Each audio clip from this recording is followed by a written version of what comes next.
Viewers আসসালামু আলাইকুম। গত কয়েক সপ্তাহ আগে আমার ছাদ বাগানে একটা ফেরোমন ট্র্যাপ বসিয়েছিলাম। তো অনেকে সাজেস্ট করেছিলেন এই ফেরোমন ট্র্যাপটা বসানোর জন্য। এটা ইস্পাহানি কোম্পানির, খুব কার্যকরী। এটা মাত্র এক রাতের মধ্যে এতগুলো সাদা মাছি আটকা পড়েছে।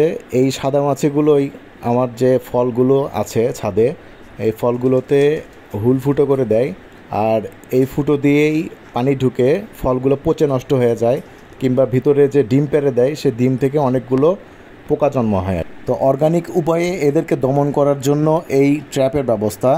এই ট্র্যাপটার বিশেষত্ব এই যে এই ট্র্যাপের মধ্যে এক প্রকারের হরমোন থাকে, যে হরমোনটা এই সাদা মাছিগুলোকে আকৃষ্ট করে, এবং এই ট্র্যাপের ভিতরে এরা ঢোকার পরে ট্র্যাপ থেকে আর বের হতে পারে না। এখানে এরা ঘুরে ঘুরে ঘুরে ঘুরে মারা যায়। সাধারণত যারা জানতে চান যে তাদের ছাদ বাগানে পেয়ারা কিংবা যে কোনো ফলে সবসময় পোকা লেগে যায়, তারা খেতে পারে না, তাদের উদ্দেশ্যে বলতে চাই যে আপনারা যদি আপনাদের ছাদ বাগানে এরকম ট্র্যাপ ইউজ করেন, তাহলে মাছি পোকার কারণে ফল পচে যে নষ্ট হয়ে যায়, এটা থেকে রক্ষা পাবেন এবং ভালো ফল খেতে পারবেন। ধন্যবাদ সবাইকে আমাদের সাথে থাকার জন্য।